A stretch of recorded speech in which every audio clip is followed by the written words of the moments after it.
ପିଲାମାନେ ତୁମେମାନେ ପୂର୍ବ ଶିକ୍ଷଣ କାର୍ଯ୍ୟରେ ଦୈର୍ଘ୍ୟ ଗୁଡ଼ିକର ଯୋଗ ବିଷୟରେ ଜାଣିଲ। ଆଜି ଆମେ ବିୟୋଗ ବିଷୟରେ ଜାଣିବା। ବର୍ତ୍ତମାନ ତୁମେମାନେ ଏହି ଚିତ୍ରକୁ ଲକ୍ଷ୍ୟ କର। ଏହି ଚିତ୍ରରେ ନରେଶ ଓ ଗଣେଶ ଦୁଇ ଜଣଙ୍କର ଉଚ୍ଚତା ଦିଆଯାଇଛି।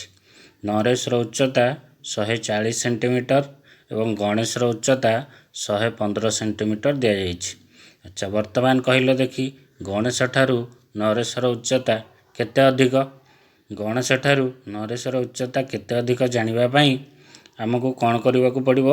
ଆମକୁ ନରେଶ ଠାରୁ ଗଣେଶର ଉଚ୍ଚତା ବିୟୋଗ କରିବାକୁ ପଡ଼ିବ।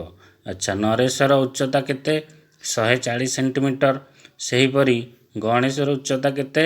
ନା 115 ସେଣ୍ଟିମିଟର। ବର୍ତ୍ତମାନ ଦୁଇ ଜଣଙ୍କର ଉଚ୍ଚତାକୁ ଆମେ କ'ଣ କରିବା?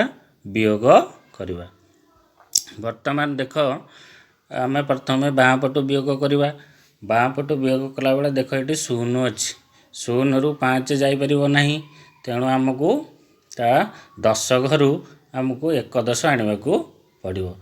ତେଣୁ 10 ମିଶାଣ 0 10 ହେଲା। 10ରୁ 5 ଗଲେ କେତେ ଆସିବ? ନା 5 ଆସିବ। ତାପରେ ଏଠୁ 1 ପଳେଇଛି। 4ରୁ 1 ପଳେଇଛି। ତେଣୁ ଆଉ ଅଛି କେତେ? ନା 3 ଅଛି। 3ରୁ 1 ଗଲେ କେତେ? ନା 2 ରହିବ।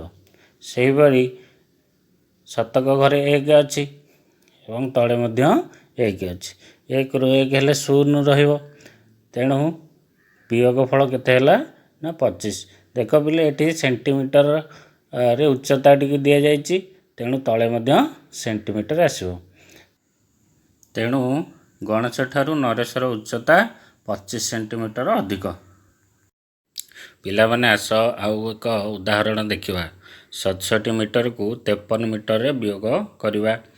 ଆଚ୍ଛା, ପ୍ରଥମେ ଆମେ 7କୁ 3ରେ ବିୟୋଗ କଲେ କେତେ ହେବ? 4। ସେହିପରି 6କୁ 5ରେ ବିୟୋଗ କଲେ କେତେ ହେବ? 1। ବର୍ତ୍ତମାନ ଦେଖ ପିଲେ, ଏଠି ମିଟରରେ ଦେଇଥିବାରୁ ତଳେ ମଧ୍ୟ ମିଟର ହେବ। ମନେ ରଖ ପିଲାମାନେ, ବିୟୋଗ ବେଳେ ମିଟର ସହିତ ମିଟର ଏବଂ ସେଣ୍ଟିମିଟର ସହିତ ସେଣ୍ଟିମିଟରର ବିୟୋଗ କରାଯାଏ।